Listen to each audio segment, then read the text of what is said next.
Some choices are hard, like should you choose McDonald's Buttermilk Crispy Tenders or the Buttermilk Crispy Chicken in our signature crafted recipe sandwiches? Well, guess what? You can't make a wrong choice. It's Buttermilk Love, and that's good news. Speaking of good news, now you can get McDonald's 2-piece Buttermilk Crispy Tenders for just $2 from their $1, $2, $3 menu. Cannot be combined with other offer or combo meal. Prices and participation may vary. Hi, it's Jamie, Progressive #1, #2 employee. Leave a message at the... Hey, Jamie, it's me, Jamie.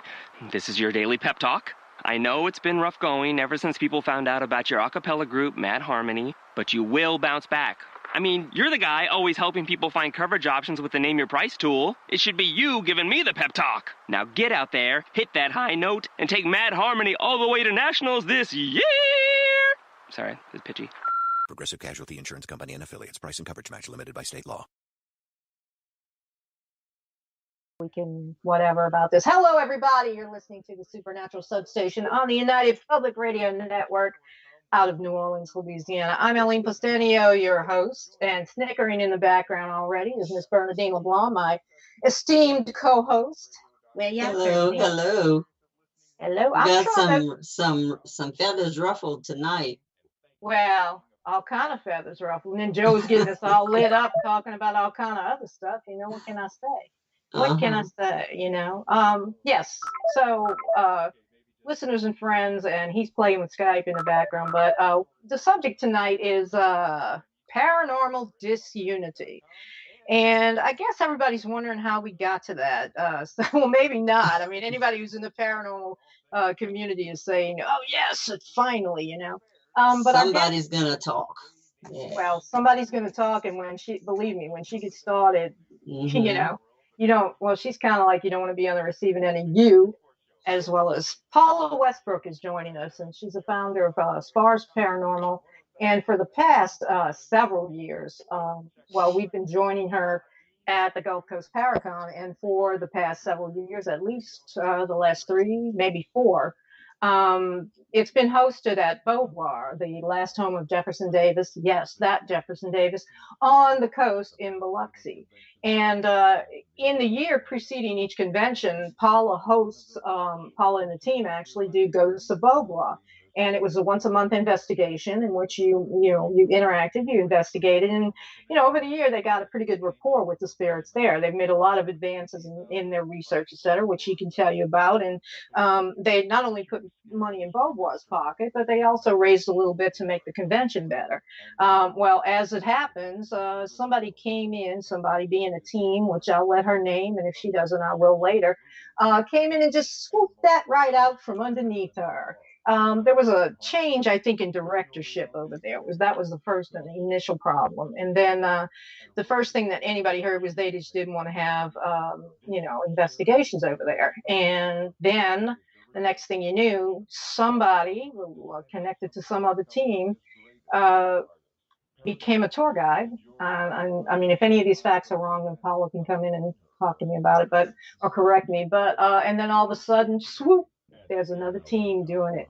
And, Bernadine, you and I know. I mean, we've been around this even before we were like doing a show or presenting to the public. We've spent our lives, experiencing the paranormal, trying to understand the paranormal, and then watching the explosion of the paranormal thanks to ghost hunters. And then, without no surprise to anyone, because humans are humans and people are people. The next thing you know, there's people, cutting each other out. There's big flame fests and, teams arguing and all this other. I can't tell you the number of whatever. I've been on the periphery of the number. I mean, everything from outright fraud, having artifacts and stuff that you buy on eBay and then you say it's something else and you pretend it came from another location, to literally stealing from people. I'm talking about books and the manuscripts and stuff like that, stealing equipment from people, stealing photographs. Yeah, you could mine. Exactly right. Okay. And then they get mad at some of them. they put this crap online, and somebody uses a photo. Let's say, I'm talking about not evidence photos, but others, peripheral. This is another problem. That's my photo. How dare you use that photo? And it's like, well, you better get your ass on the internet and start searching your photo, because it's out there without your credit. And that's just a photo of two people. From an experience I had, and we can go into that a little bit more. That's what that is. But I mean, you're talking evidence photos, and they'll steal them, yeah, but they won't share. They won't share. And you and I have been saying all of this year, since we've really, well, for a long time, but this year we've really been talking about, where is this field going next? Where is this field? And I'm very generous with that, because to me, it's a glorified hobby, right? Until it's a science, a proven science, and there's no quasi science or quackery involved, it's still a glorified hobby. You devote a lot of time to it, but there's money in it. And because of the popularity of ghost hunters, ghost adventures, paranormal lockdown, all this other, mountain monsters, for God's sake, and everything else in freaking between, everybody wants to be on TV. And they will fake stuff, and they will lie, and they will make their own stuff and present it as truth, and then lie about it. And make a bunch of money off of it. And, the whole thing, I think we know where you and I know at least what I'm talking about, and outright lie to people.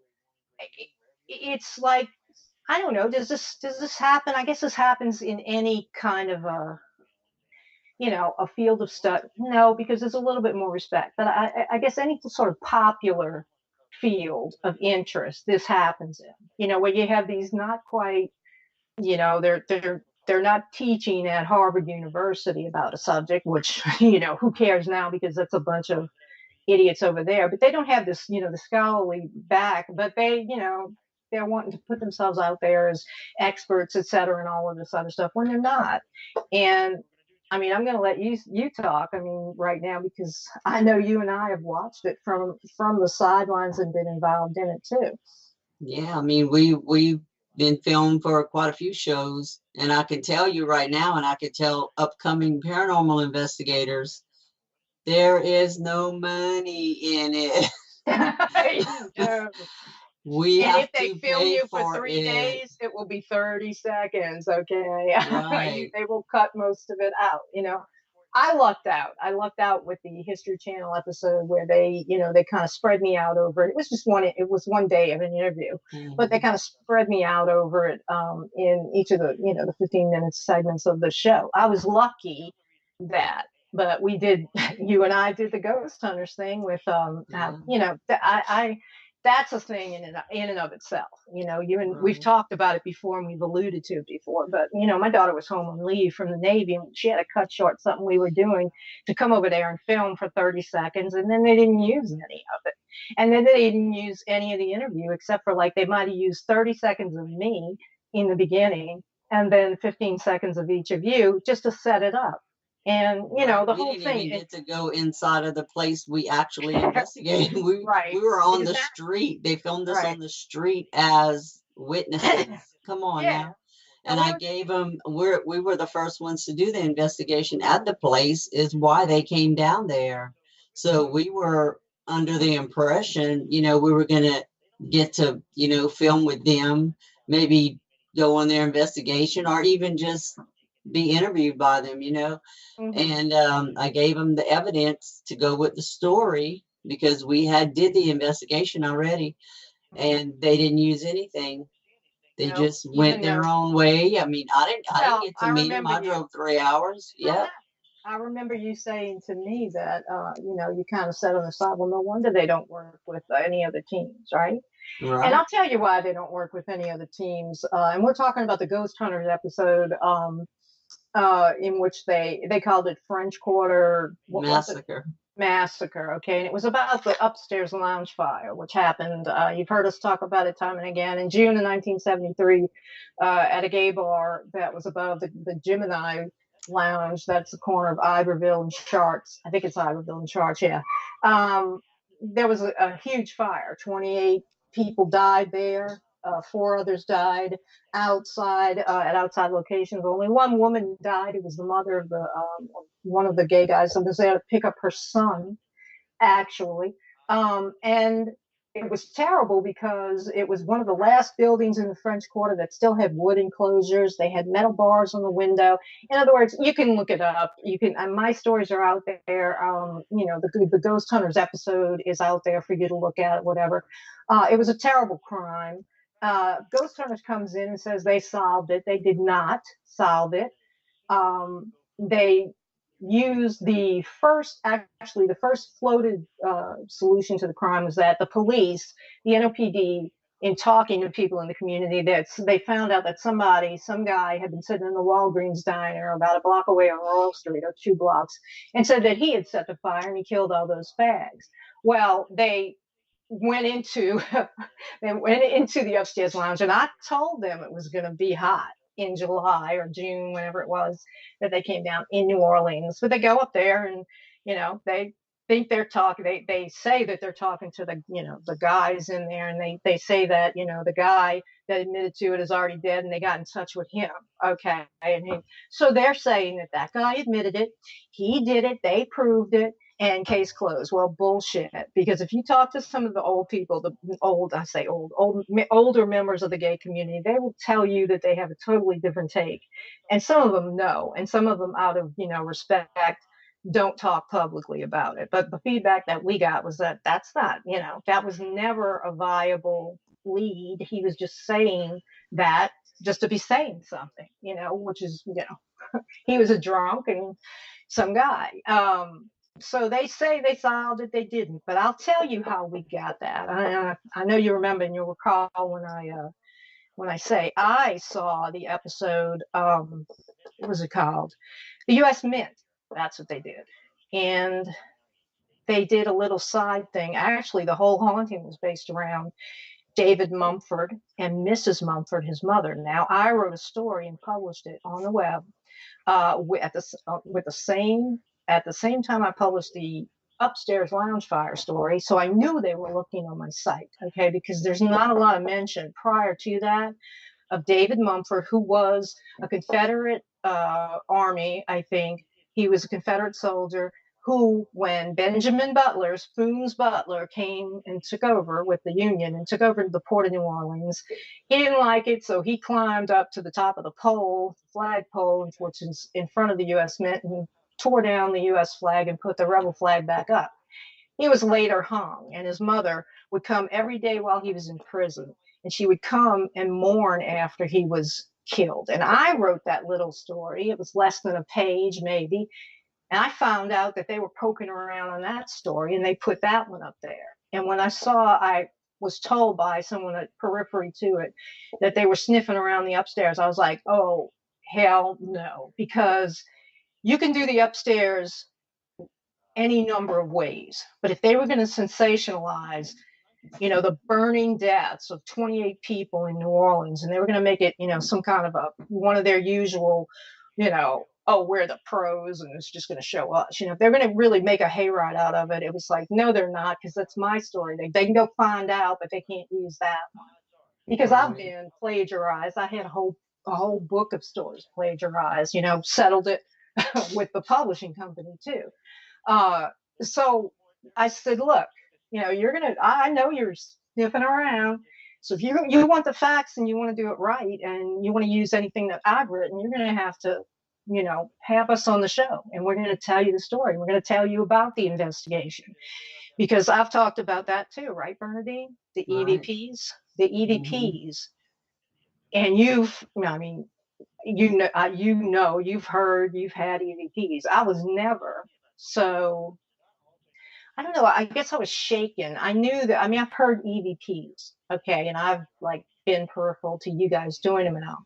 But I was standing there by myself, right where a guy named Bud Mate, who was burned in the fire, and I happen to have his name from someone who knew him then.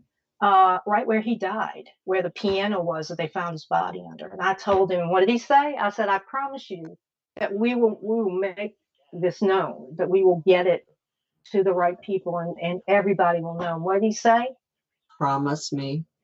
My hair on my arms is standing up now. Okay, because this man had to be standing. The ghost of this man was right there, right there with me.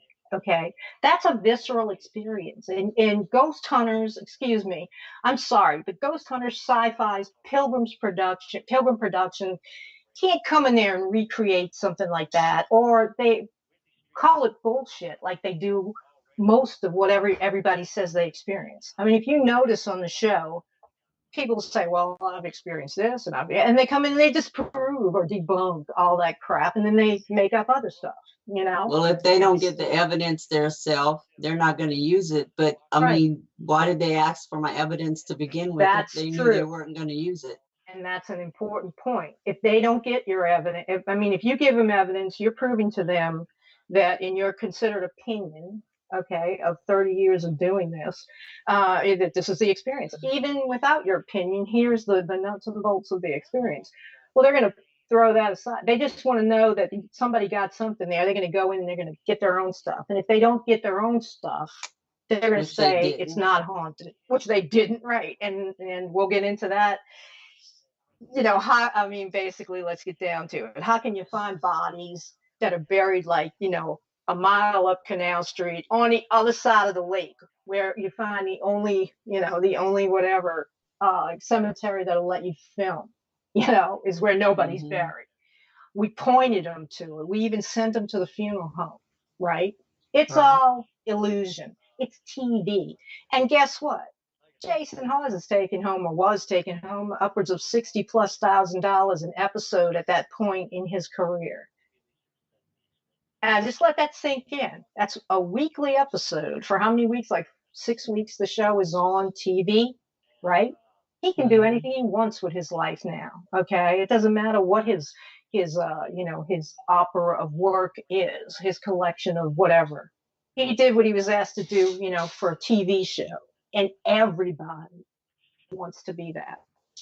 Without everybody. I don't. I've turned down how many producers I've sent emails to you that have contacted me for shows. Yep, exactly. I will not do another show. And I'll tell you, it's vanity. Some of it with me is, look, if I was 38 years old and I was slim and looked like I look, and they say, you want to put you on TV? I'll say, yeah, and I got creative control or whatever, and I'll tell, you know, whatever. I'll say, yeah, put me on. I don't want my old, you know, whatever. I don't want to be on TV. Right? I write. I am an author of ghost stories, and I write other stuff, you know, and that's even if it's something that, you know, like a paranormal team, if it's something that's legit, like when I've been, you know, interviewed by producers, I tell them straight up, they're like, what are you willing not to do? And the first thing I tell them is fake evidence. I will not. Right. Or be naked. Or be naked. Correct. They were naked ghost hunters, you know. But I mean, if there was a show that was offered to us about, you know, the dangers of the paranormal and educating the public about that, that would be a legit show, because that's what we know. Right. You know, exactly. you can't fake that. But but another show to go and do investigations in haunted places, that's been overdone. Well, today, actually, in the background, I was doing something, and I had Destination Paranormal, which they really should just change the name, Destination Marriott. No, I'm sorry. I was on Travel Channel because I thought the weird food guy was going to be on while I was doing something. You know, guy that eats all kind of, you know. I watched one, and I don't know why. Anyway, no, but Ghost Adventures was on, and it just so happened they were at the Myrtles Plantation. What? And I sit down and I was like, wait a minute, he said something, and there stands Zach Bagans, and you know the quote unquote ghost is named quote unquote Chloe. He's standing there, and he goes, "Is that you, Cleo?" Oh, he did not.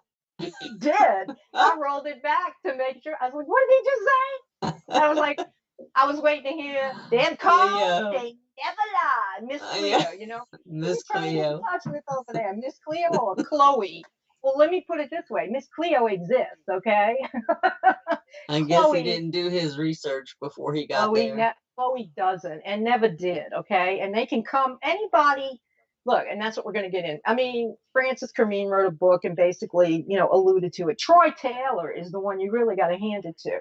He's the one who disproved the whole thing. And people that live in Louisiana know it, okay? Everything about that is constructed. Those people make millions of dollars, okay? If they want to come on here and bitch at me for talking about it, fine, okay? Come bitch and I'll tell you what I know, okay? I know.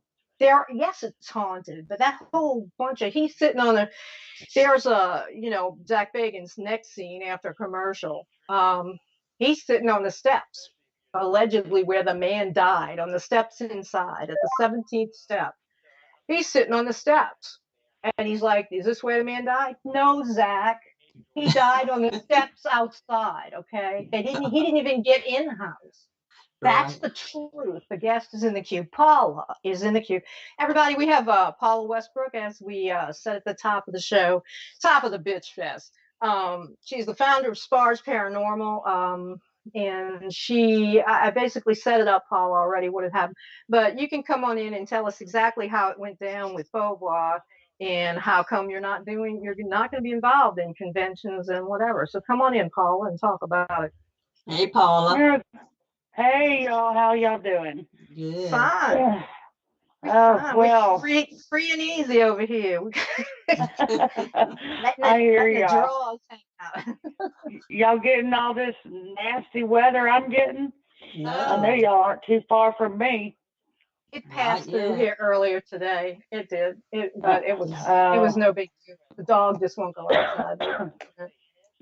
Well, I'll go ahead and I'll start off with, of course, I made my original post. I was very angry, and of course I've had a month now to cool off and reflect and get zen, and all that good stuff. We want to get you all pissed off again. You're still pissed off.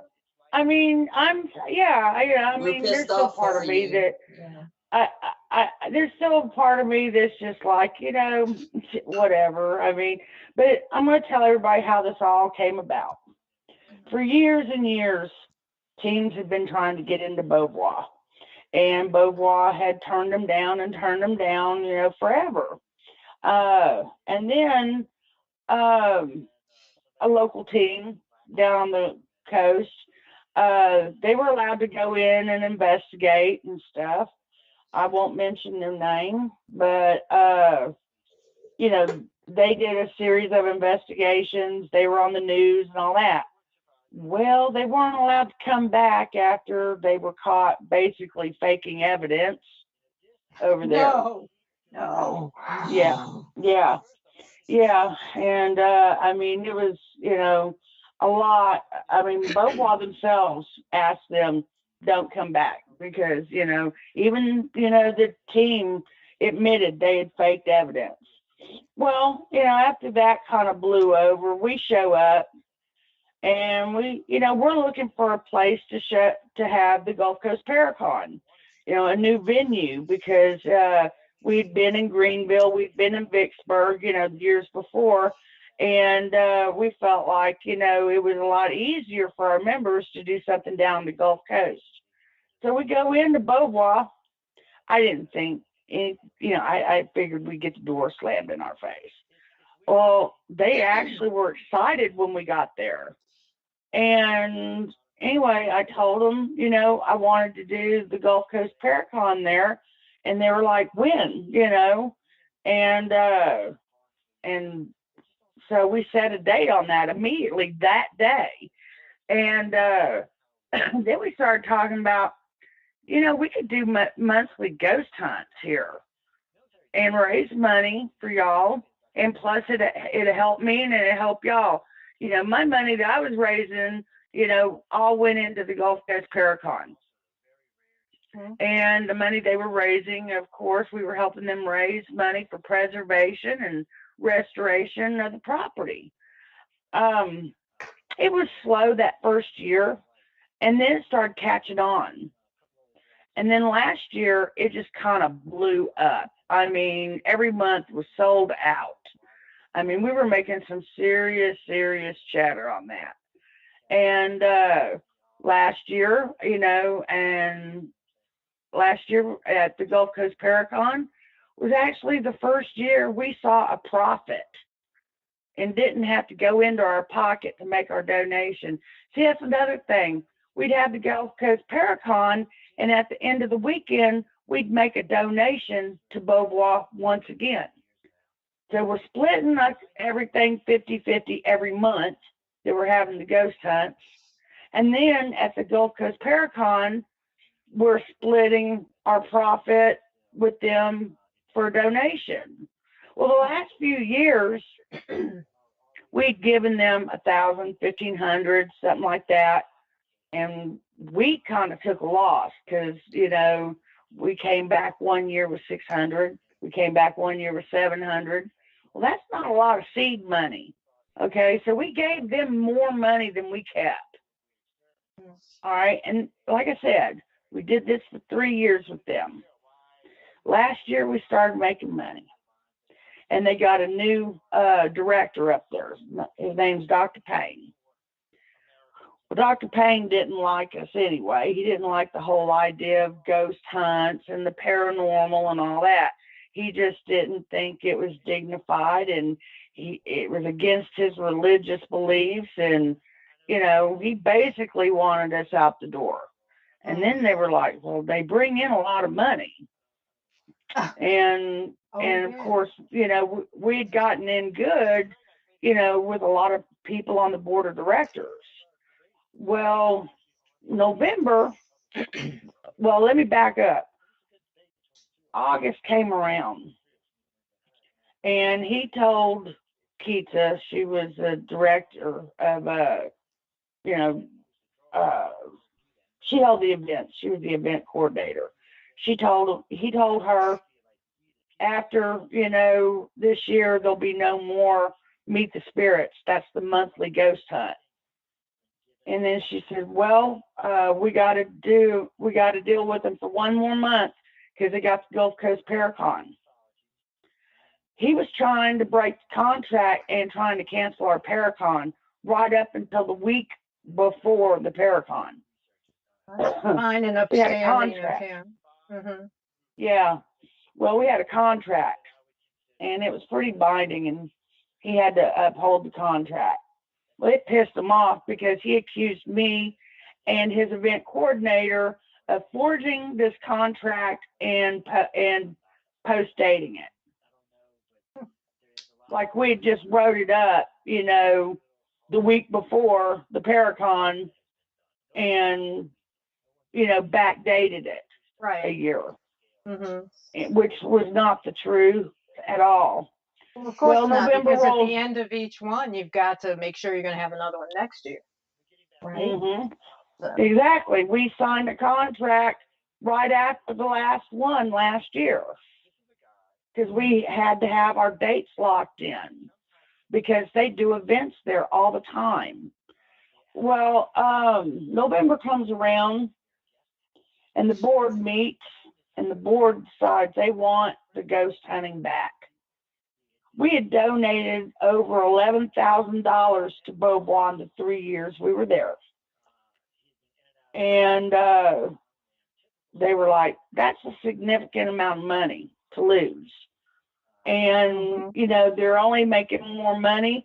Every year they're here, they're making more and more money. So why would we get rid of it? So they voted having the ghost hunt back. Well, it pissed off Dr. Payne to no end.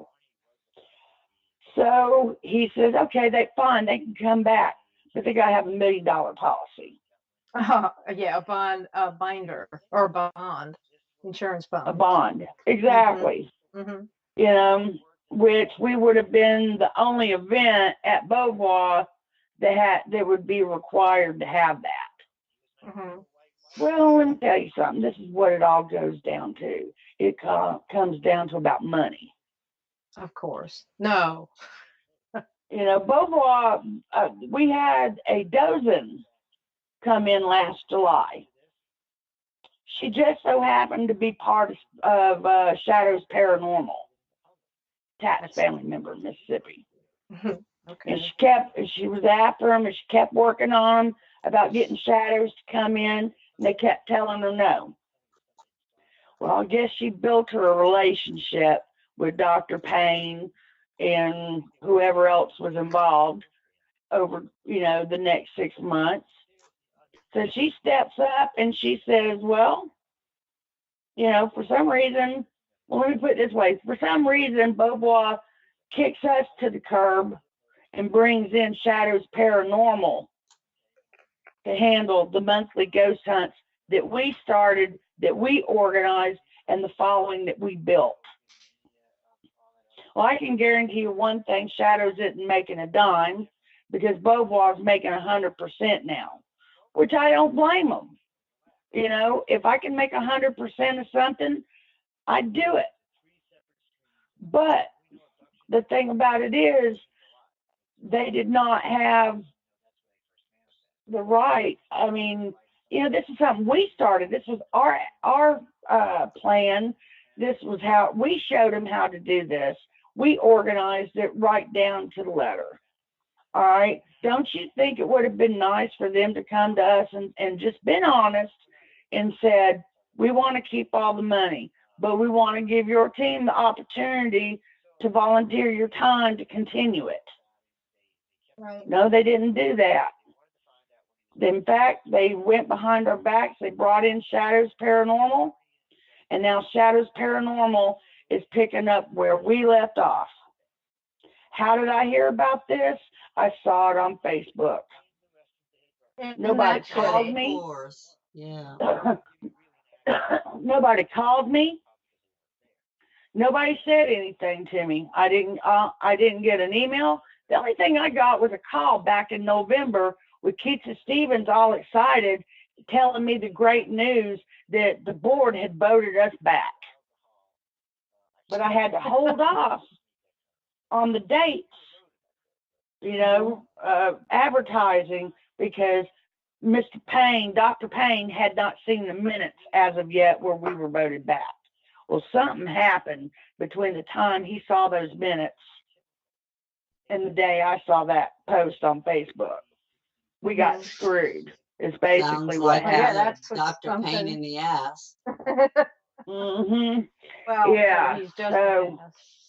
So, like I said, all y'all out there, a lot of groups out there trying to raise money for all these historical locations. You're doing the right thing, trying to, help raise money for preservation and all this stuff and restoration.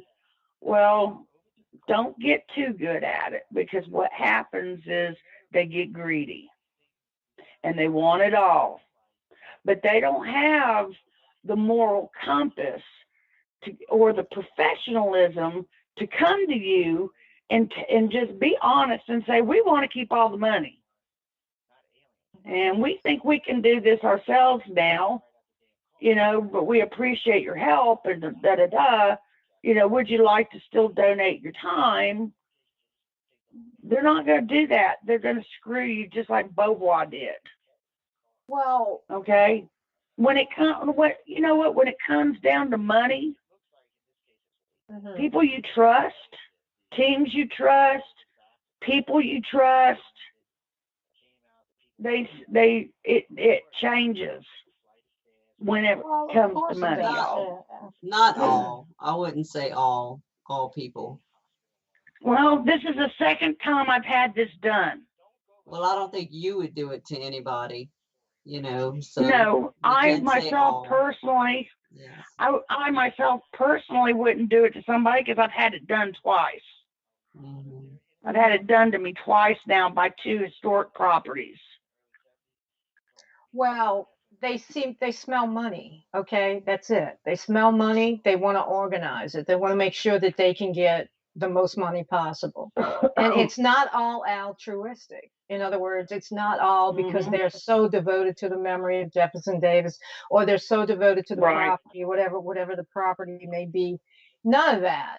They see that a lot of people, which we were talking about, I mean, and this is with teams too, they see people making money off of this, and that's what they want. As soon as somebody's making money, it's blood in the water, and that's it. You know, and they don't And care. there I'm are, on there. I'm actually on Shadows Paranormal, and they're welcome to come on as a guest, you know, and tell their side of the story if they want to. Okay, but I'm looking at it right now. March 17th, they're having paranormal investigations at Beauvoir. Beauvoir, the Jefferson, and and Beauvoir is actually sharing it, which is shitty. These yeah. people came in and But you took know this what? out Every Monday. one of those dates, was the dates I set up. Yeah, and They that took and that my shit. I mean, calendar. how do they sleep? How do you sleep at night with yourself? How is They're that okay? unscrupulous. Well, evidently Shadows they has are. always been, Shadows is an unscrupulous, unprofessional team, in my opinion. Well, And after what they did to us, and I've had a history with them, okay, as a formal tax family member. You know, I've had my dealings with them. I've had them going behind our backs for years. And we were both tax family members at one time in the state of Mississippi. Not one time did Shadows ever want to reach out and work with us. Yeah. We did one time, and we were so basically much for family. Yeah, so much for family. There's no family in tax family. Give me a break. It's Because every man for himself. Make money. They want to be, they want to be the next thing on TV or whatever, you know? It pissed them off. It pissed them off that we were getting exposure in their backyard. That's what it boils down to. We were on a piece of property in their backyard, and it pissed them off to no end. Well, so they felt you competition after all them years working there? Oh, yeah. I mean, let me tell you something. They're one of those teams that feels like, oh, this is our territory. You know, you're not allowed to do cases down here. You're not allowed to do shit down here because this is our territory. They're very territorial. You've heard of these teams. They get pissed off because another team comes into the town that they live in and investigates. And then they start, in that case, Bernadine, I mean, they should all be pissed off over there in Southwest Louisiana, Yeah. And they all should be, I know y'all go through it over in New Orleans, I know y'all go through it. I know people do, but the thing is, when you don't know a business or you don't know a group of people, or you don't know whatever you're meeting for the first time, okay, and you hear this about them, that's the reputation that speaks for itself right there. And if they don't think that that people are gonna find out about it, apparently, according to you, they already have a reputation for screwing people over, and they are not unique, okay? And now we see that Beauvoir is, under this current director, is not averse to screwing people over for $1 either. No, hell no. I mean, I know, and I know you were involved, or you were advocating when they were tearing the statues down over in New Orleans. Yeah. This moron of an idiot running the city over here, scared of it, inanimate objects. You were the one, you were even putting in good words over there, trying to get Beauvoir involved in getting those statues to their property. I mean, you had built up a rapport and a friendship, with the people there, and to turn around and screw you like this. I guess I shouldn't be surprised, but I mean, it's amazing. What I want to know is what they do with all that money. Yeah. Because my group's not the only one that raises money over there. The SUV raises money. A lot of local vendors raise money over there. We're dealing with a venue that had leaking ceilings. The dining room ceiling in the house itself fell in.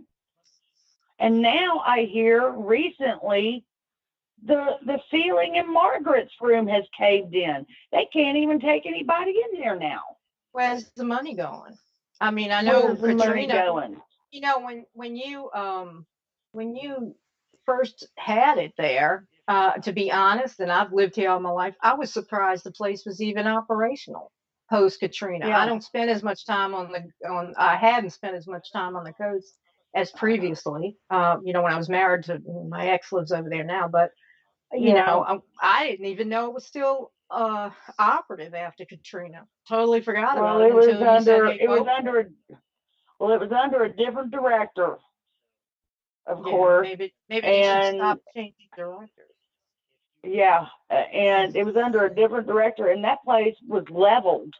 I mean, it was stripped down to nothing but a shell after Katrina, and they were able to raise money and bring it back to, you know, to the way it is today, you know, well, better than today, because now it's fallen apart again around their ears because, well, I don't know. I mean, I don't know what they're spending their money on, you know, but, you know, I think maybe, you know, people need to take a look at that.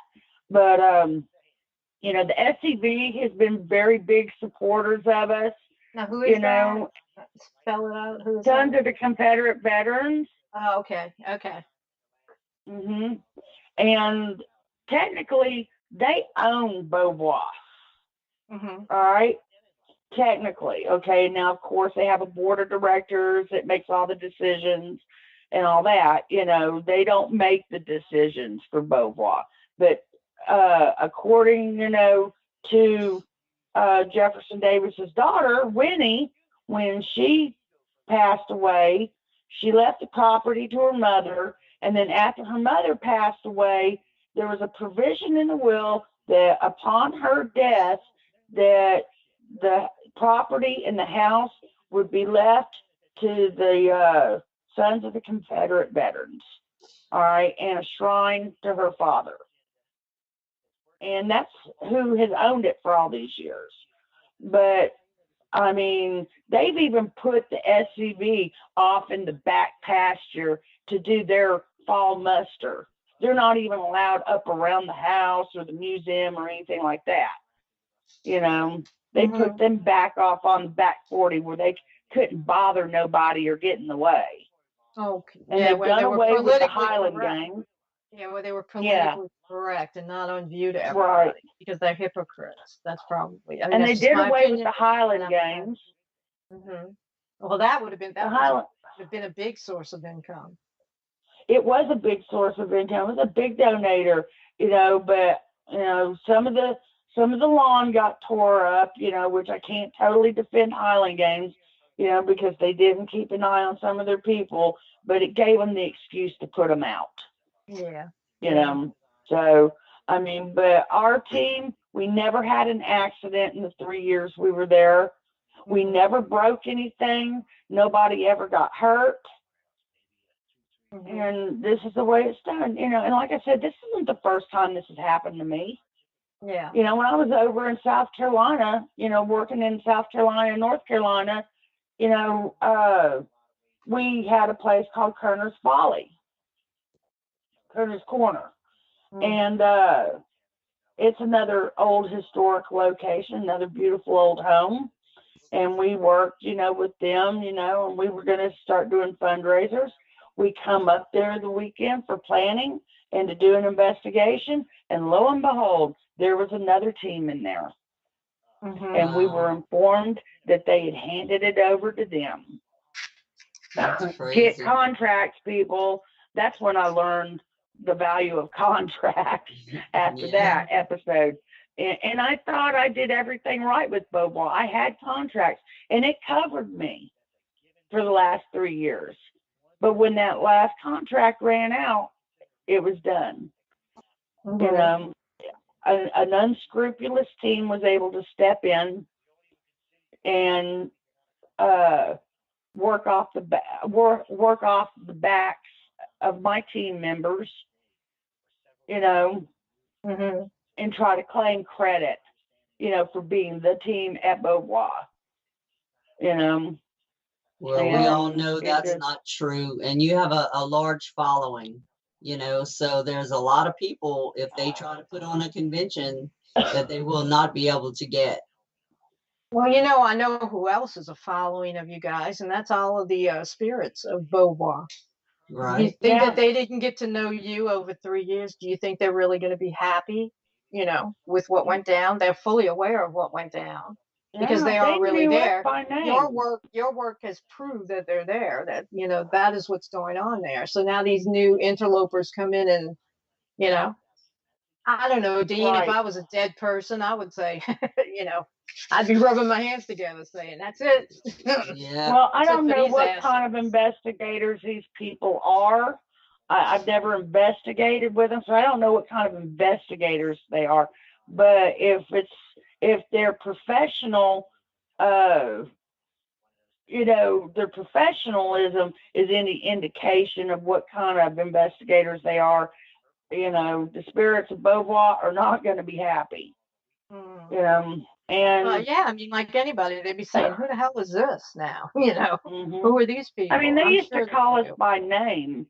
They would call us by name. Okay, we have EVPs, everything else, witnesses that they would call me by my first and last name. And you guys respected the spirits there. What's that? You gave them respect. Yes, I mean, we loved them and they loved us. And it's sad, but it's just really put a bad taste in my mouth for, doing any more fundraising for locations, working with other teams, going to events in general, because, I mean, it's the paranormal community's always been, ever since the TV shows started, it's always been every man for himself and a bunch of backstabbers, but it's really gotten ridiculous in the last few years because now everybody thinks they can put on an event. Everybody thinks they can get a TV show. Everybody's, and everybody thinks they can do a movie, and it's just ridiculous how some of these teams, I mean, I've seen some of these people spend their family's life savings trying to achieve this objective. And the only thing you're doing, you're wasting your time. You're probably wasting your money. It's, you don't make a lot of money doing it, even if you had your own show, because you don't know if you're going to get booked again, after the first season. These people don't make a lot of money. Oh yeah. Okay. No, well, I mean, the ones they all think that they're going to. The ones that had staying power were, like Ghost Adventures and all that other stuff. But I mean, how many one season shows have there been out there? A ton of them. Right. And I'm good friends with some of those people. Well, yeah. I mean, some people are still this one-hit wonder, and they occasionally whatever, and they've got 8,000 people on their Facebook, whatever, whatever. And now they're desperately doing the conference circuit, trying to just get a free weekend here, a free hotel room here. What is that? Maybe a speaker fee if they're lucky, Well, the thing, and you got to pay your, whatever. I mean, we never minded doing that with you. We did never expect, like you compensated us hotels and all, but we weren't going to come in there and demand, hey, like we're some rock stars in here, we got to have this, that, and we're quote unquote on tour and we're coming, bullshit. Okay, we live right here nearby. Once a year we enjoy it because it's close. We don't have to drive our asses all over the place to do it. But let me ask you, or let me just kind of bring you into this. Dean and I have been talking over the past several shows. What are you going to do next? I mean, this has seriously plateaued out. So these people, Shadows Paranormal, were willing to cut your throat and cut you out of there so that they could have these, once a month things in a place. I mean, let's put it in perspective here. In a sort of whatever, halfway, not mediocre, but halfway there, location on the Gulf Coast in Biloxi, Mississippi. They're willing to cut people out for that so that they can have that, and except for maybe 3 states, Mississippi, Louisiana, and Alabama, who's going to really know about that? That says to me that they'll do that.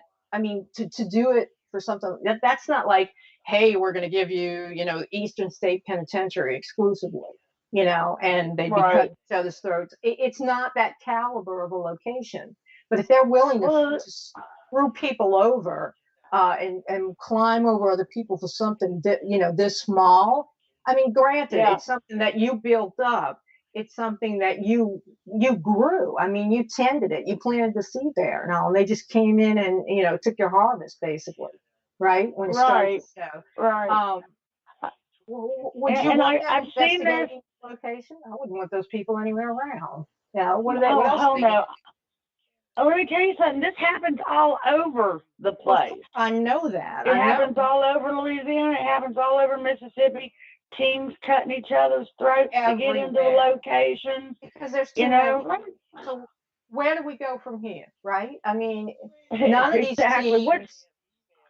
these teams are of any mindset. If they're willing to do crap like that, and they do it every day, all the time. Compass.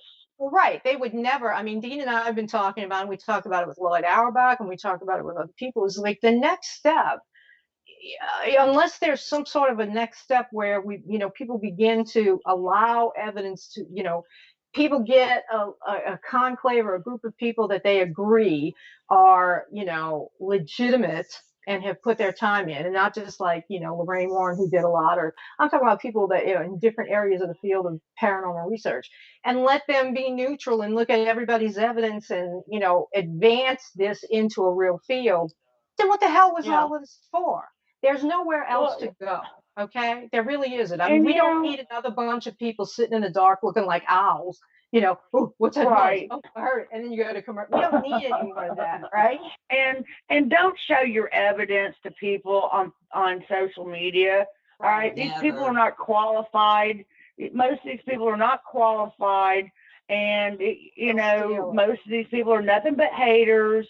If they didn't get it, it's bullshit, And I mean, I don't share my evidence with these people. I don't investigate with these people. There's only about a handful of teams that in the whole country I'll investigate with. Well, that's why every time somebody says the rest of them are shit. Whenever anybody says paranormal community, I'm like, give me a break. And then paranormal unity. I mean, look, I hate to say it, but Ryan Buell crashed on his own. But I mean, what if, he was just really desperately trying to get everybody to unite and he just crashed and burned? Nobody will unite, they won't. It bit him in the ass. Yeah, I mean, but or just totally, he had a total collapse of faith in humanity because, and I know, and Bernadine knows, these people are out there eating each other up alive, and they are 75% of what they're peddling and doing, I would say 75% is bullshit. It's bullshit. It is, and I love the equipment. You can't forget all the bullshit equipment people are selling. They're just revamping the EMF meter. They're revamping the hack shack, or the ghost box, and packaging it differently, and then charging 10 times what it's worth. I love it. I mean, I'm sorry. I've got some friends out there that have fallen into this trap. We're talking frankly about it, Paula, and maybe that's what they need to hear. Okay, but I mean, basically, what you're telling me, it's like if you're redoing a radio or something, and passing it off as transistor radio. Now it can talk to I don't know, Tesla somewhere. Oh, you put a guitar pickup on it and hook it up to an amp, and now all of a sudden it's this newest, greatest communicator with spirits. I'm sorry, I'm gonna say a name. The Portal is a good example of that. It's a guitar pickup amp, pickup an amp setup. That's all it is, hooked up to a freaking radio. Well, I mean, and these people's memories only go back so far as like ghost hunters, okay, and maybe as far back as Lorraine and Ed. But people have always, since the beginning of time, been attempting to contact spirits. And I don't think Madame Blavatsky had an EMF meter and an obelisk and all this other stuff. You know what I mean? I don't. It's like Well, what did Harry Price do? And he spent his life investigating Borley Rectory in England. It's one of the most concentrated and proven investigations in all levels of investigation. And the British Psychical Society verified it. Okay, there it is. There's your independent authority saying this is real. He didn't have all of this stuff. Bricks were being thrown at the man. He didn't have an EMF, and he didn't have a night vision. 20 years ago, the Skull Group over in England were making incredible strides, and then they got to a point to where, well, we've done all that we know how to do, and we've pretty much gone as far as we can go. You know, there's got to come a time when we all got to hang it up and say, until we can come up with something new, come up with some new ideas, we need to put it to bed. Yeah, or if we're willing to let go and stop holding on for dear life and be able to take constructive criticism, be able to take someone like a Lloyd Auerbach or Barry Taff or Brad Steiger, who have earned their stripes, to say, well, I know you believe this to be whatever it is. It isn't. I don't think so, and this is why. Nobody can take that kind of criticism. None of these people. And these are the people we should be learning from. Okay, right. Not sci-fi ghost hunters, not Zach Bagans, not anybody. Entertainment. If it wasn't entertaining, and they ripped off all of that, ripped off two things: Fear on MTV with the self cams, and then The Scariest Places on it. That's where this was really changed. It really mutated. That's where it was born. Or metamorphosized into ghost hunters and all that. And that's where the old and the new, that was the bridge. These are not the people, these are not the people to learn from. No. You need to look at the Skull Group out of England. You need to look at the Rhine Institute. You need to look at people like Lloyd Auerbach. The British Society for Psychical Research still exists. Exactly. The American They're Society way ahead of us. They're way ahead of us as far as paranormal research. And they're in it for the right reasons.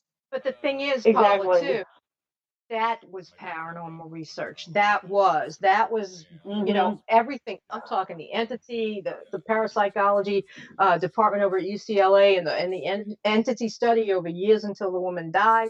I mean, that was it. These people that are around today think that paranormal investigation is Jason Hawes and Grant and Steve Gonzalez. That's what they think. Okay, and they think that is a shame. That is the high watermark on what everybody should be imitating. And there are a couple of other people or pairs and groups of people that I'm not going to name. They're in there too, and people are emulating them. And all that is doing is emulating bad practice. Well, you ask anybody, you ask any ghost hunter on the street right now, it's been in the field maybe a year or two. Forgive me. They all say they've been in there for 20 years. But anyway, ask them who Hans Holzer is. 21. Yeah, exactly. And they're 21. Ask them who Hans Holzer is. Oh. They have no idea. No. Well, who did I just name? Harry Price. You know, who's Madame Blavatsky? They might know who that is. You know, why is Tess? I doubt they're going to pull out their phone and Google. But what I'm saying, I have a dream. And I have a dream of being able to find like-minded people like myself. And I'm sure it's going to be a small number to actually come together and do some serious projects, research projects. We want to try to mimic the skull experiment. We want to try to mimic what they're doing at the Rhine Institute. You know, these are going to be different people, different attitudes, different walks of life, but we all are serious, and we are serious about the research. We're not caring about the new equipment bullshit that's out on Ghost Stop. We're not caring. These are people that do not watch Ghost Hunters. These are going to be people. The sample field okay, your sample is contaminated, let's say, okay? Where are you going to go? If you go, I was talking before you came on, I was telling Bernadina today, I was on Travel Channel, Zach Bagans is at the Myrtles. You know how much of a bond you need for the Myrtles? $3.5 million. You don't need a place like the Myrtles. I understand that, but it's so proliferated now that everybody's in it, just like Beauvoir, one of the most insignificant in comparison to some of these big places. They're in it for the money too, because they know it's TV. So where are you going to go really to find anything that anybody's going to pay attention? How are you going to look at an old spot with new, lenses when it's so contaminated? People want to know, well, okay, how much are you going to pay us? Even Oak Alley, okay, they never, you didn't have to do anything other than like present that you were insured. First, it was $5,500 the last time I asked, and that was like 5 years ago. They wanted $5,500 to investigate. Yes, plus a binder. Well, the Myrtles, if you look at some of these, 3.5, you got to wait. 3.5 binder. You have to pay the Myrtles, okay? Then you have to pay the salary of a tour guide to stay with you all night, right? And there's a couple other costs in there, right? All based on a bunch of bullshit, okay? And they want to take it up personally with me, that's fine. But I'm just saying, look at the money. And every place now that it's so big, because of you don't need that though. The studies that I've been studying, these individuals come together and they go to a location. It doesn't even necessarily have to have any kind of a haunted history. Okay, if you're able to come together and do these experiments, you are going to have what they call a spirit group in the other dimension that's working with you. But you have to establish a relationship with them as a group in this dimension. You see what I'm saying? You don't have to have a haunted location in order to do this type of research. And with the skull experiment, they met in a friend of theirs' basement once a month for 5 years. And they came up with some incredible evidence.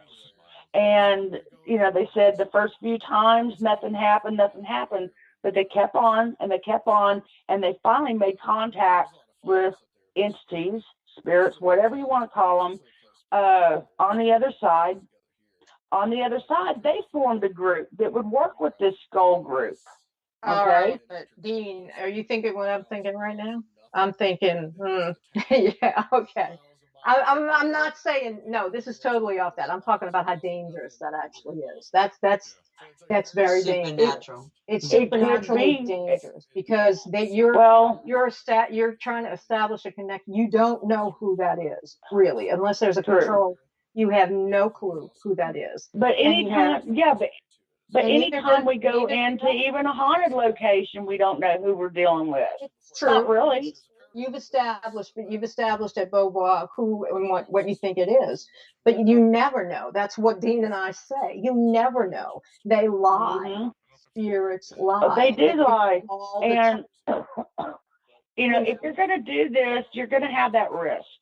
You're always going to have that risk, no matter where you're at, whether or not it's whether or not it's at the Myrtles or whether or not it's in Joe Blow's basement. Yeah, you're at somebody's house, right? And there it is, though. You're trying to reach out to unknown spirits. You might as well be using a Ouija board, right? You might as well be using a Ouija board in the cemetery. It's everything that is dangerous about it. I know you're trying to find it back down to something that's pure and, unadulterated like what we see. But the danger, I mean, what you're describing, let's just say Madame Blavatsky did. Those are her great white chiefs.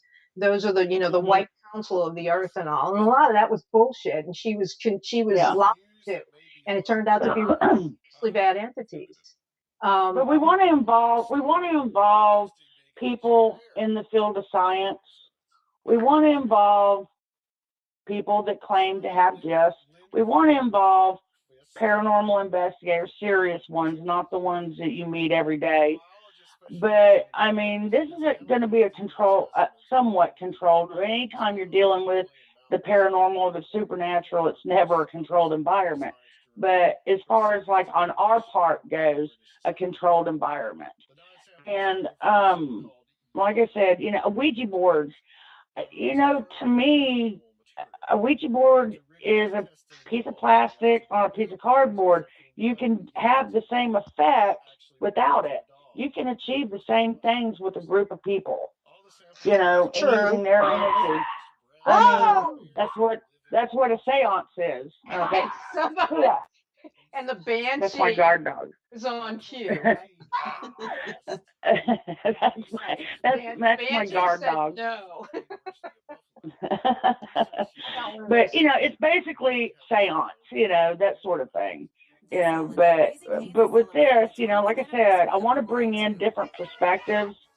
I want to bring in different techniques, methods, you know, that you don't probably normally see in the field. You better stop talking about them right now, because this is going to go out there and some people are going to hear it later. Somebody else will pick up your idea. I'm going to do that. You know, I'm serious, Paula, really. I mean, you can, you know, you've been everybody knows enough, Paula. Right.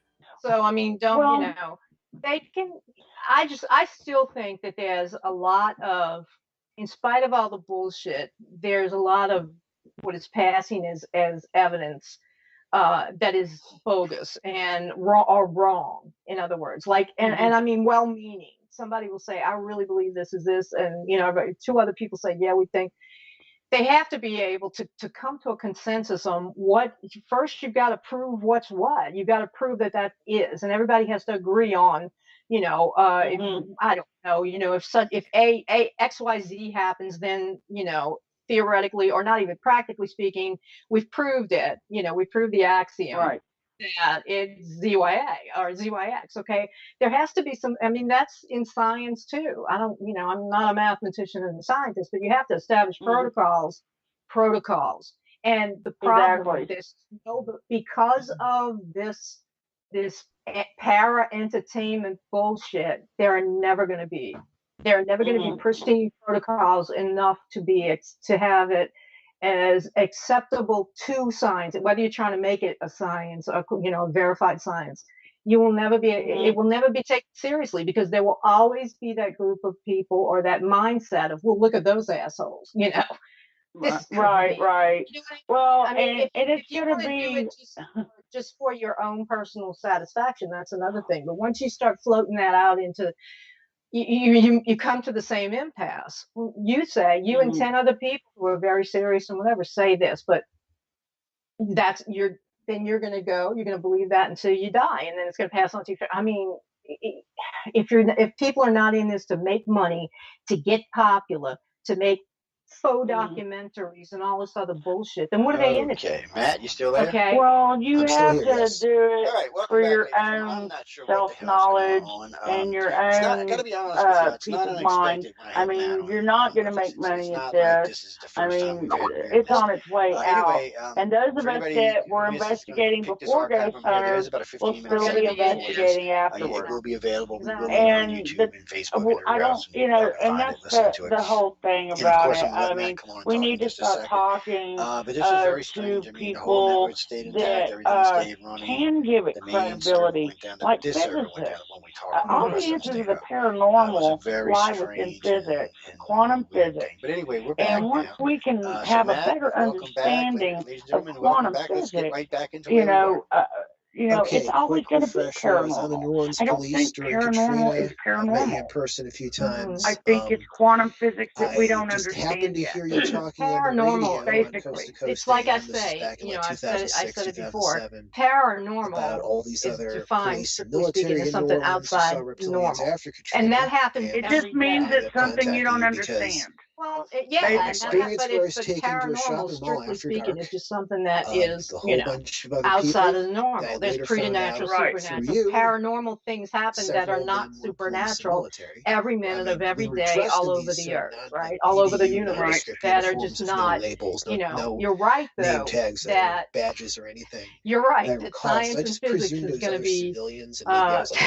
I'm just thinking of CERN right now. I took a quote unquote quantum leap.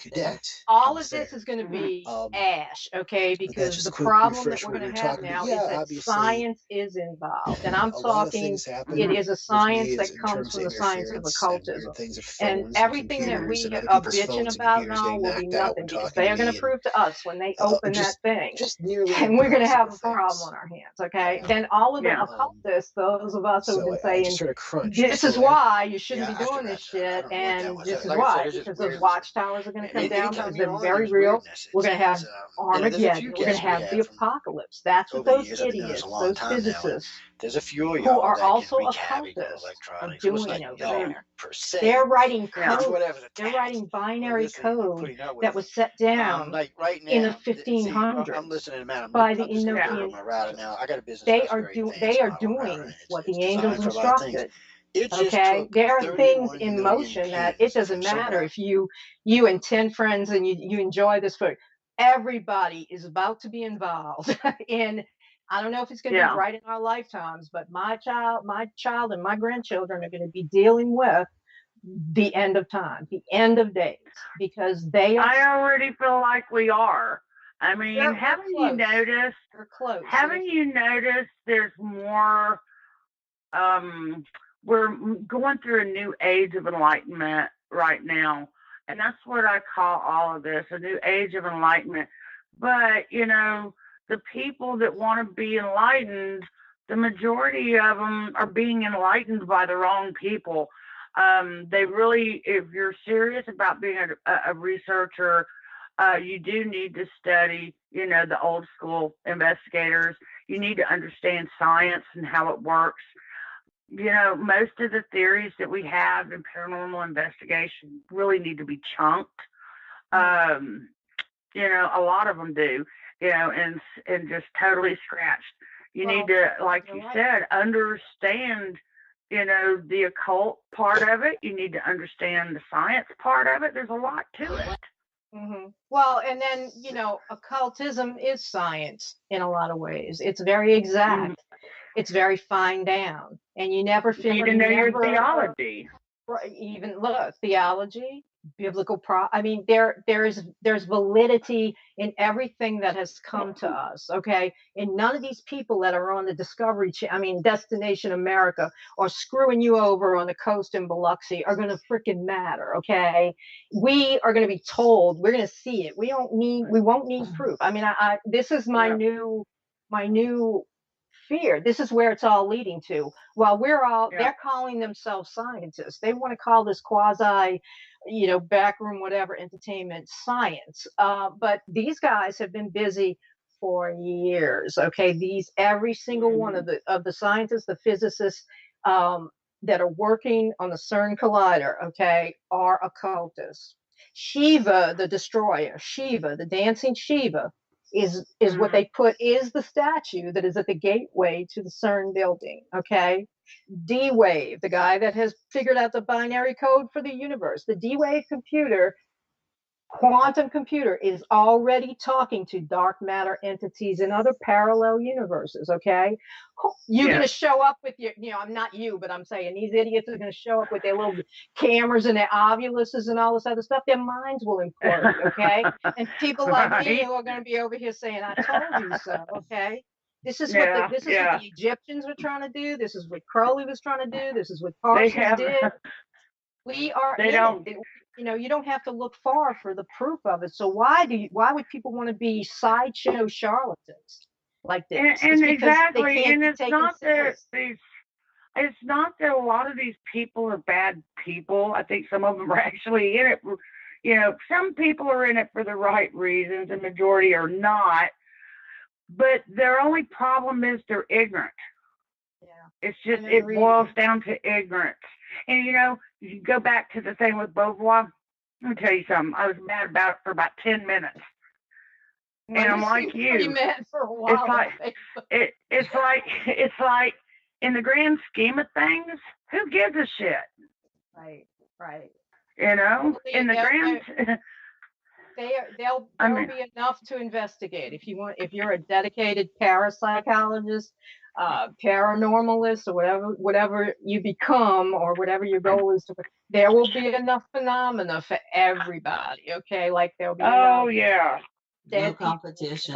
No. I mean, it is. We are seriously on, with the advance of AI and putting, our consciousness into artificial. If the thing that I've always said is, if we are hearing about it collectively in popular news or popular culture, we're hearing about it. They've already done it. They're not going to talk about it until they know they can achieve it. Okay, and that thing over there in your mind scares the living shit out of me. Okay, that particular thing, because I know what it's trying to get in here, and they know on the other side that they have fooled these idiots into thinking that they know what they're letting in here. So how do I know that? Aleister Crowley knew it. Who knew it? The ancient Jewish mystics knew it.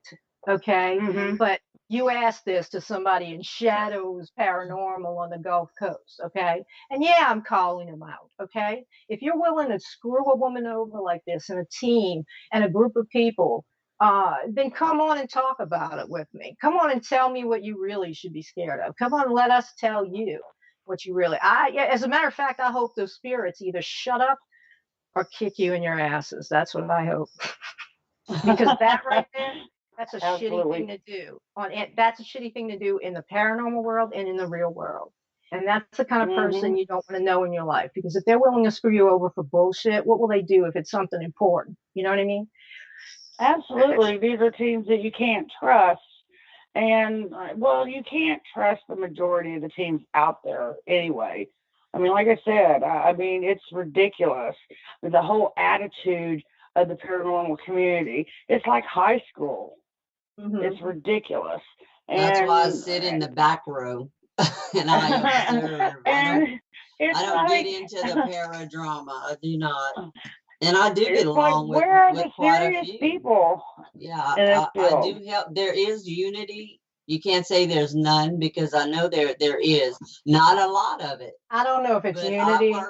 I think it's camaraderie. I work with a lot of teams. Like if they have investigations here in my area that they can't get to, there's certain teams that, we get together and we help each other. Right. And it's the same way with us. Yeah, I don't get with teams that have all this drama. If you see that, just don't even bother with them, because there is that, and I've never been in that drama ever. Well, we've got a good relationship with a few teams in this area too, but I have become very selective of who we associate with, who we investigate with. Eileen, I wish you would do workshops, because I could listen to you forever about some of your theories. I have to be paid. No, you have to be paid. Yeah, I have to be paid. And I have to. Is lunch involved? I want to know what's for lunch. No. Yes, I would love to. And that's what we were doing at Gulf Coast Paracon. Yeah. That's what that's what I was going. That's what they lost. I mean, that's what I was just going to ask you, Paula. When you first got upset about it, and like you said, you thought about it since then. But initially, you said that's it. No more conventions. No more this. No more that. Do you still feel that way? Yes, because but do you still feel? It's not out of anger. It's not out of anger. It's not out of disgust. Although at first it was, I have to admit. But no. It's because of some of the studies that I've been researching, and some of the metaphysical and paranormal groups, where they're using scientists and paranormal investigators and psychics, different people coming together, and I've moved past the whole team thing.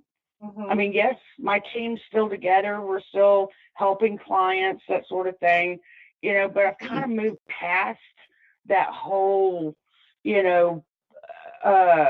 my team, your team bullshit, all that. It's so the commercialization of it, I've moved past that. I'm only interested in serious researchers. I'm only interested in serious research. And it's way beyond what your local teams are doing around. I mean, you've actually matured and you've moved on in a logical progression. I mean, the arc of your interest is, is moving on to where you would be at this point after all the years that you've given it, or should be, which is not stealing shit from other people. I mean, these people that go to these conferences, they're not offering me any kind of insight. I really felt like I was retarding my progression by going to these conferences, by even associating with some of these people.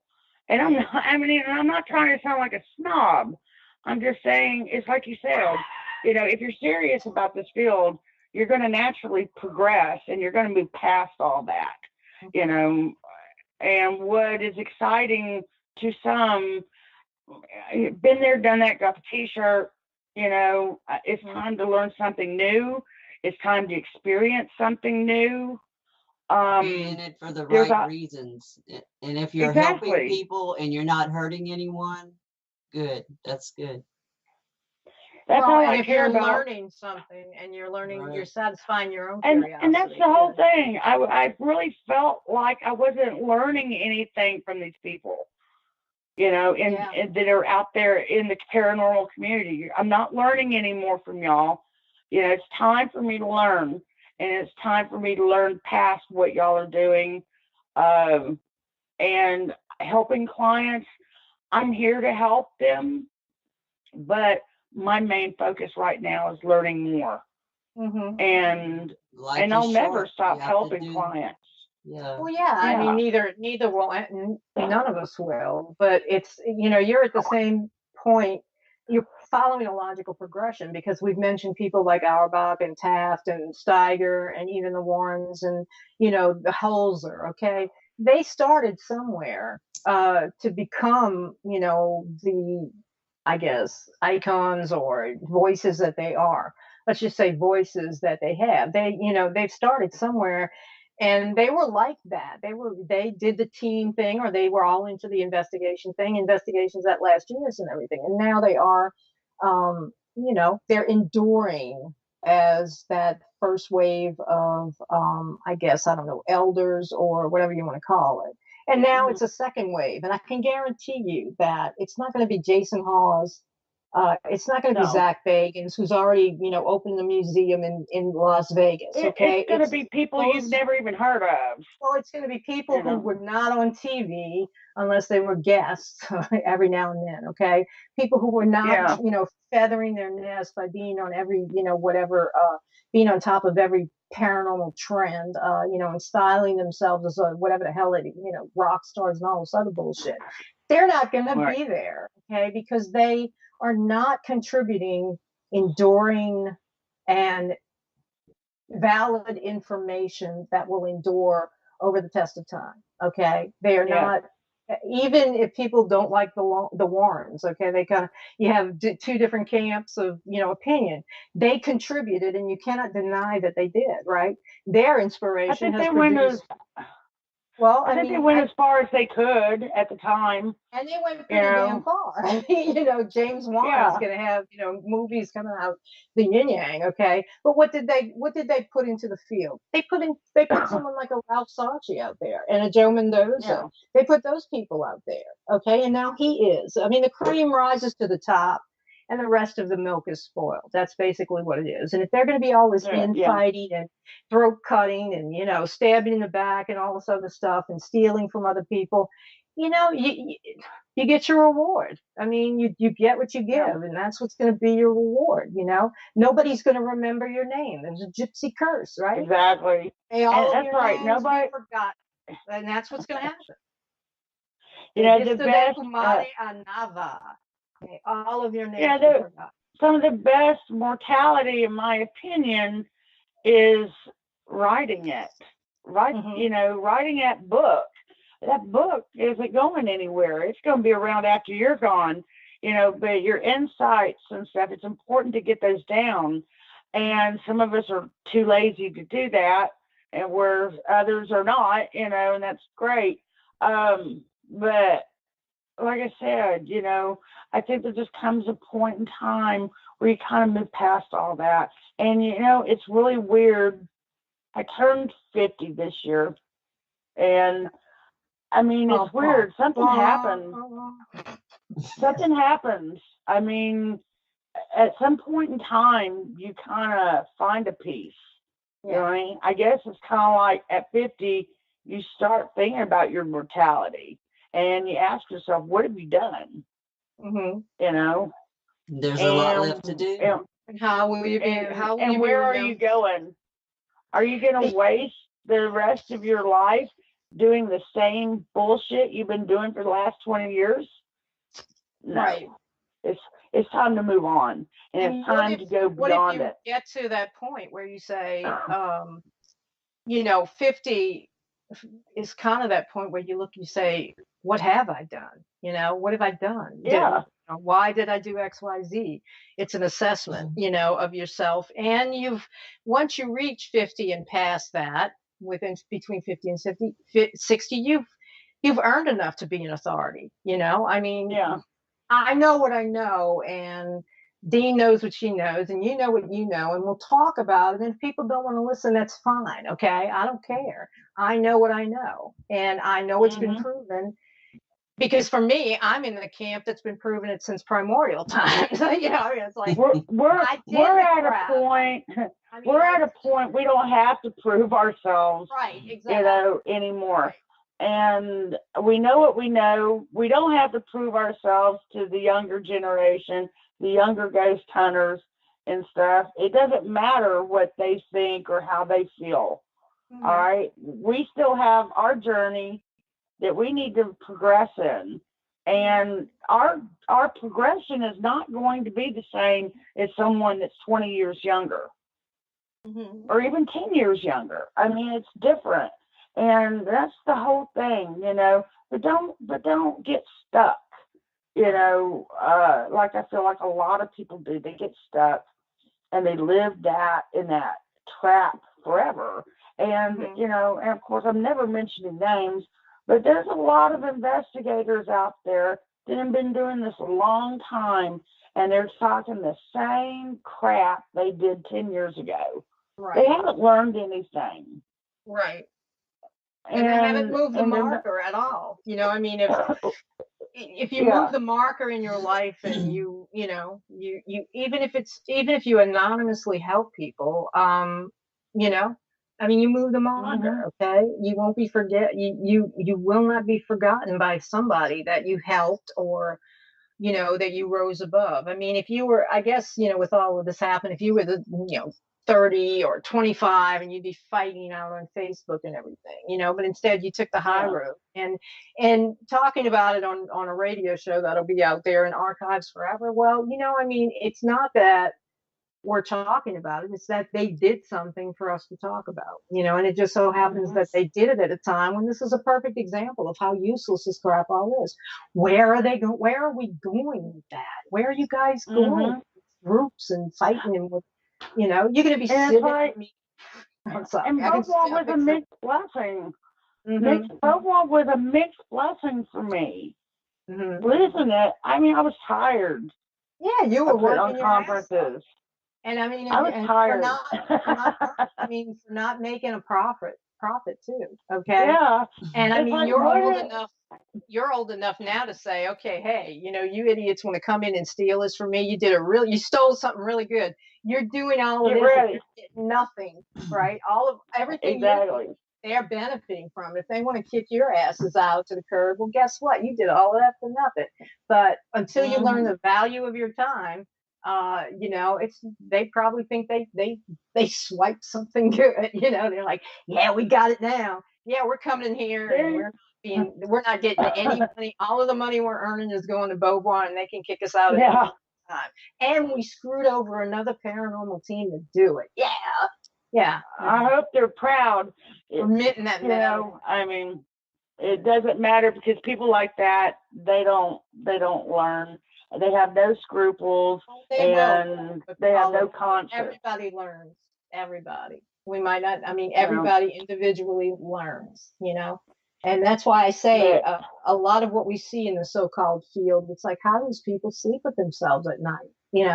They're making up stuff for money. They're falsifying stuff for money. It's hard to find a reputable team these days. Yeah, it really is. It is. And they steal evidence from other people. I've seen that happen a lot. I mean, they steal evidence from other people. They come in to try to give them a hand on something, and then they steal their evidence from them. They stole mine, I know. Right off the table. Guess what? Well, this is something. This is something that nobody's realizing. This is something that nobody's mentioning. Nobody's realizing. You kind of touched on it here a little while ago. Okay. Everybody in this world may not remember what you're doing or what you did or who you are, but let me tell you something. They all know who you are on the other side.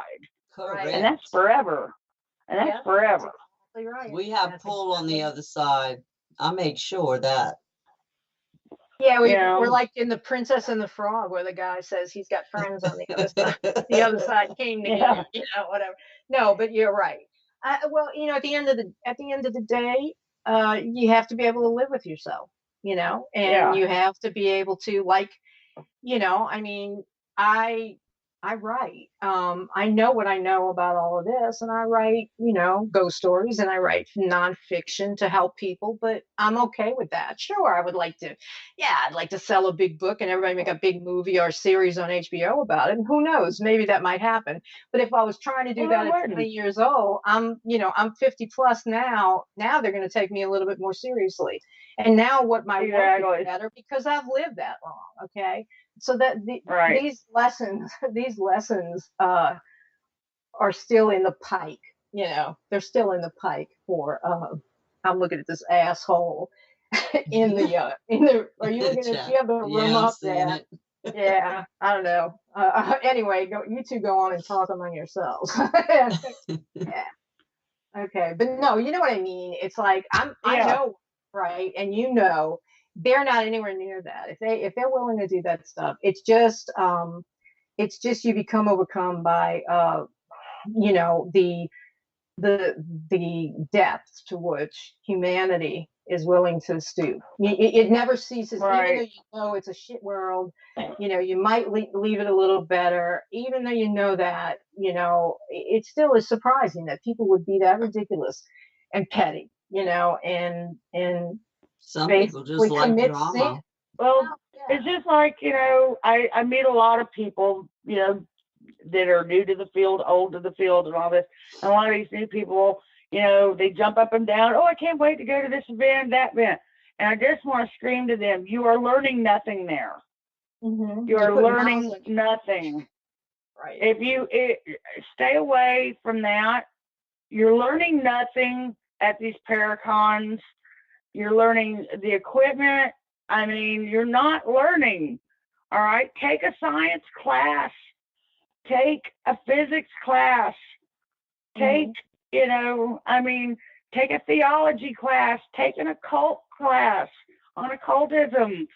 Take some religion classes. Learn about religions. Eileen did a lot of good in your on your I think she did too. Stuff. Yeah. And I think that's what kind of made my event a little bit different, because I brought in people that actually knew what they were talking about. Mm-hmm. And I tried to, and now I did bring in a few boners. Okay, don't laugh. No, I'm laughing about that happened. I did bring in, of course, that everybody wanted to see, that everybody knew. Okay, that was just to bring people in. But what I was most proud of was the people that I brought in that weren't so widely known, and the guests walked away learning so much, learning so much from these people that they had never heard of. Or at least had their curiosity piqued enough for them to study more, or to look into it from a different point of view. And if they walked away feeling that way, then actually that was a good part. That was probably the best part of the event. Mm-hmm. I'm sorry, a lot of these speakers, and I call them speakers because they just speak about the same thing every year. Every year it's the same thing, and and it's like, haven't you experienced anything or learned anything new since I first brought you into this event 5 years ago? Right. Or I kind of think I know who we're talking about, but I'm not. Hey, it could be anybody. It could be anybody, that do these events and stuff. Very seldomly do you see these people like yourself, people like Bud Steed. I mean, people that are serious and really have a lot to offer, but they don't get the credit that they deserve, and they don't get the recognition because they haven't had a TV show, or they're not at every single conference around the country, 52 cities in 52 weeks, type of thing. Geez. That would wear me out. I mean, who would want to do that? There are people who would want to do that, who are doing it right now. Yeah, and they know nothing. They have nothing to offer, and it's just like, that's why I say, I mean, my main goal was to bring in different people, not big headliners. Thought provokers and exactly, challenging status quo challengers. And so, are you ever going to be involved in organizing?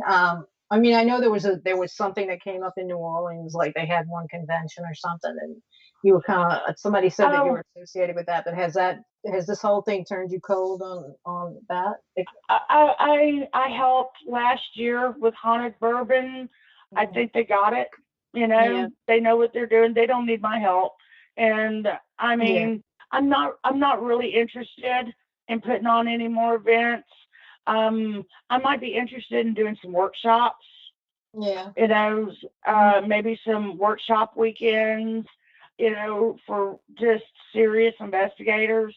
I'm not interested in inviting teams of people in for a whole weekend and investigating and stuff. It's going to be very small, intimate groups of people. And like I said, we're going to do workshops. We're going to learn from each other instead of, all the stuff that goes on at, paranormal conventions and stuff. We're not going to do the vendors anymore. Like I said, I'm going to find a really cool place. Maybe we can experience, and I'll invite, a handful of investigators. Yes, absolutely. That's a given.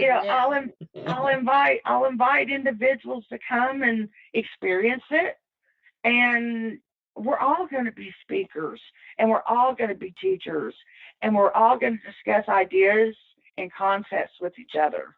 It's not going to be about you shutting up and listening to me. It's going to be about all of us sitting around and experiencing together, right. The research part of it, and exchanging information. That's the direction I want to go in. You learn from people with wisdom. Well, and if, teachers, people who want to style themselves as teachers or who feel like they want to impart something, one of the humility is one of the most important. People might be laughing out there, but in other words, I know what I don't know, and I usually don't comment a lot on what I don't know. But when I don't know something, I go and find out about that. You know what I mean? And not everybody knows everything all the time. Sometimes it takes like that, a group of interworking parts to add to it or whatever. That's why you need to be comfortable being in a group of people where you can say, I don't know about this. I don't know about this. Tell me, wrong. Yeah, or I made a mistake. That is the hardest thing. That's one of the hardest. There's no egos. Right. I was fixing to say that word. You see, you psychic, or I'm psychic. I was fixing to say leave the ego people out of it because you won't get anywhere. And the dedicated skeptics. I don't know as much as Eileen does about the occult. I'm not an occultist, so I can learn from her as far as what I don't know or don't understand. And I'm sure there are things about paranormal research that she might not know that I've experienced myself, you know, and maybe I could share it, you know, or even with yourself, you know, Bernadine, you know, we all have something to bring to the table. Right. Because not everybody has experienced everything. And you know what else is great? Where someone like you and someone like Bernadine say, well, I did this and this happened. And then she says, I did this and this happened. And then you begin to communicate and compare. Then you can say, well, let's do this. Let's try it. That's science right there. Okay. That's where it crosses into science right there. I had a strange experience. If somebody says, yeah, you're doing science. You know, you're in the point of inquiry. You know, where you're inquiring about protocols and methods and you're trying to get a result, right? So I'm sorry, go ahead. Right. Yeah. I mean, it's just like last weekend I had a strange experience. Maybe one of you guys can give me some insight as to what I experienced. But I've experienced once before at my dad's house. And that's the only place I experienced it at. We went into the client's place. And it was dead the whole night. It's just like whatever was there was not, you know, was not going to do it. It wasn't going to communicate with us. It wasn't interacting with us. And then like an hour before we left, all of a sudden I'm in a room and all of a sudden there's like 3 flashes of light, like the old-fashioned photography, the old-fashioned flash. And it was real quick. Everybody saw it. Mm-hmm. And it happened right next to me. And it's like, I don't understand what I experienced. And it was like some sort of energy burst. No, I didn't feel it. I saw it. It blinded me for that 3 times it did it. You know, it did it like 3 times. And it blinded me each time, you know. And I guess, what would you say, Dean? I'd say that was somebody trying to give you a message, that's saying, I've been here all the time, you know, or yeah, something. Yeah. I know you're facing the leaves, so I'll give you a little bit of a tidbit here, you know. Yeah. It's like, I've been here. Well, there's an old story about, and I'll just make it really brief. We've got an old sorcerer who drew the circle. He's in the circle. He's whispering the words. He's calling on this particular demon, and he's doing it, and he's doing it, and he's looking around, and he gets nothing, and he's, calling and calling, and he's like, well, screw this, I'm done, and he just says, well, nothing's working, and he shuts the book, and he doesn't do, the right things. In other words, to close the opening that he opened up. And the minute he steps out, he is torn to bits and taken to another dimension of hell, okay? Because the thing was there all along. But this guy was not qualified enough to know, or not sensitive, or not opening, or didn't have enough confidence to know. So applying that to like just energy, you guys, there's one theory where you could say you guys were concentrating a lot on something, and you could have created finally a manifestation of it without it participating, in other words, right? Not like you projected something, and it finally basically reacted to the energy, or it was doing something like that. It was sitting there with you, watching what you guys were doing. Everybody was getting up, packing up to leave. It was like, well, this was fun, and pop, and I mean, it sometimes you'll see it move around the room, or, I've heard of it where it skips people, and, it's basically, it can be like a spirit business card, or saying, I was there all the time, Yeah. Spirits have sense. But I like that. I like that theory where we could have possibly manifested it ourselves, because it was like a burst of energy each time. Oh, that happens. I mean, like we were talking about the Myrtles Plantation, okay, or anywhere like that, like the LaLaurie Mansion in New Orleans, okay. Everybody knows about it, and everybody that goes on one of them ghost tours, because they all save it for last, they get there, and there's always some percentage that has some kind of a paranormal experience. And of that percentage, they swear they've seen her. They swear they saw the slave with the, the mute, all of that's bullshit too, by the way, everybody. But they saw, the crab woman or whatever. And it's building, it's the same thing, it's magic. Okay, it's the theory, it's the practice of you're putting your energy into it to manifest it or to assist it. And by the time you work it up, you've seen every other haunted location, and if you haven't drank a lot at at the pit stops, everybody's thinking this is a collective manifestation. I see it, I see orbs, I see this, look, it's a mix. Right. They've worked themselves up to it. Okay, or and this burst happens of energies clashing. right. And they all say it's her, but I can guarantee you she's not haunting there. She's haunting somewhere else in the city where she was happy. She's not there. That's not to say it's not, or I know somewhere in France. Well, back when you're, your spirit, you can go. I hope she knows I'm trying to revive the whole reputation here, but that's collective energy into it. And that's a weird thing. Have you ever experienced the fact? Okay, it seemed like when you first got in the field, you experienced a lot. You even got better EVPs. And then it's just like, I was just telling one of my investigators the other day, I really don't experience much anymore. And it's like, have I gotten so complacent? Did my energy has gotten complacent? I mean, it's like, it's that. Okay, conversely, say you're a spirit in a group and you're trying, there's a group here and you're really trying to communicate. You're going to use the eagerness and the energy of, let's say, untried or, novices in the same way. If it was Madame Laurie and she was trying to tell, the 1,292 ghost tour that she was there, there was enough energy for her to use it conversely to manifest into a full-bodied apparition, manifest in touch, or whatever. I've been there a bunch of times and never seen her. But you've also been in houses and rooms for years, okay? And it's not that you're jaded, it's that your energy is steady. Now, you're not feeding it with the expectation. You're hopeful that you'll get something, but you're not convinced that you will, and you're not feeding them with the expectation of an energy. Whereas new people or people who are newer to what they're doing, they're excited. They want to, just think, you're talking about the arc of your energy where you're comfortable and you're to manifest. Right. And you would not be surprised at our age group right here and what we've all done. We wouldn't be surprised. Okay. And wouldn't be surprised if I was sitting there with, 3 high school students. They're like, oh my God, I want to ghost hunt. And something happens. It doesn't mean that it's not haunted. It doesn't mean necessarily that it is. It means that energy produced a result. Now, that's where the investigation comes in. Was it your energy and something happened, or was it using your energy to manifest? I think we're more calm. Back to, things happen and we're like, okay. Exactly. Okay. But we also know that we don't get excited like we did.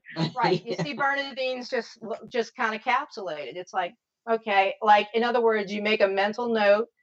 Okay, that happened, and you know it. You thought of it, but you're not saying, did you see that? And then, all the, oh, yeah, my God, wouldn't you? That right there is responsible for all, more false positive paranormal stuff, but equally so for manifestations that are completely ignored, that are blamed on, you people, that's where the discerning mind comes, and you don't become discerning unless you've done this for years. And, and you're willing to say, well, I was wrong here and I was wrong there. But that's what that is. It's like you have a confidence level, and you also have a discernment. You're like not going to jump at every knock. Unless you're me and you're. And when you do get evidence, it makes it that much sweeter, because you're not easily swayed by what could be. Like if I was sitting in a group with you two and whatever happened, or we had a bunch of newbies, and they said, oh my God, and something happened, I might think of it in one way and you two might think of it in your own ways. But we all know that it may be or it may not, but we're not going to add to the, the energy feeding it. It's like, it's the same thing, feeding energy. You can't feed into it. Yeah. Or you can to help something along. So it's just in a lot of, we're more able to control our energy. I don't even go on investigations because I'm like, I'm tired. I need to sit here all night, whatever. I'm just going to sit here at Control Central and eat all night. So I might as well be in the hotel. It's like but if I was like 27 or 25, I might want to do that. I was doing other stuff, and that's the other thing. I only like them if it's, like a relaxed environment. I can move at my own pace. Mm-hmm. I'm not in a hurry. I'm not on time constraints, and I'm not having to deal with too many other people, right. I mean, my ideal investigation is one or two others, and us just kind of kicking back and seeing what happens, Yeah, exactly. Well, we're right up against the end of the show, and I just thank you for being here. And thanks for having me. Well, I mean, I hope we gave you a forum, that you needed, and I do hope that that whoever is whatever in Shadows Paranormal will come and prove us wrong, okay? Because I think what you did was pretty shitty. And if they do, I would love to come back on. That's exactly. I mean, dialogue is very important. I mean, it can't be underestimated. But but what we have on the face of it, it's pretty dishonest and a pretty dishonest thing to do. But anyway, You have a great weekend, and you're welcome back anytime, Paula, to talk about whatever you want. And if you do get some workshops or some private things going, let us know, and we'll be happy to participate. All right. Yeah, stay in touch. All right. Have a good one. All right. Talk to you later. Thanks. Bye. Yeah, we're right up against the 11 o'clock hour, so we're about to break here. So anyway, this has been the Supernatural Substation with Bernadine LeBlanc and Eileen Pastanio. You know where to get in touch with us by now. You can find us on Facebook and everywhere else. But stay tuned for Kathy Bilski getting high and taking a quantum leap. And also at 2 o'clock, I have done 2 a.m., let's say, Terminus. La Sorcière Rouge, the Red Witch. So stay up, get scared, get creeped out at 2 a.m. Don't forget we're an iHeartRadio partner. We are also on YouTube, Spreaker, SoundCloud, and everywhere else in the world, and at UnitedPublicRadio.com. So say goodnight, Bernadine. Night-night. Night-night. Night-night. Yay. Wait, my earplugs dropped. All right, Joe. I'm about to hang up. Good. Some choices are hard, like should you choose McDonald's Buttermilk Crispy Tenders or the Buttermilk Crispy Chicken in our signature crafted recipe sandwiches? Well, guess what? You can't make a wrong choice. It's Buttermilk Love, and that's good news. Speaking of good news, now you can get McDonald's 2-piece Buttermilk Crispy Tenders for just $2 from their $1, $2, $3 menu. Cannot be combined with other offer or combo meal. Prices and participation may vary. Hi, it's Jamie, Progressive #1, #2 employee. Leave a message at the... Hey, Jamie, it's me, Jamie. This is your daily pep talk. I know it's been rough going ever since people found out about your a cappella group, Mad Harmony, but you will bounce back. I mean, you're the guy always helping people find coverage options with the Name Your Price tool. It should be you giving me the pep talk. Now get out there, hit that high note, and take Mad Harmony all the way to nationals this year! Sorry, it's pitchy. Progressive Casualty Insurance Company and Affiliates. Price and coverage match limited by state law.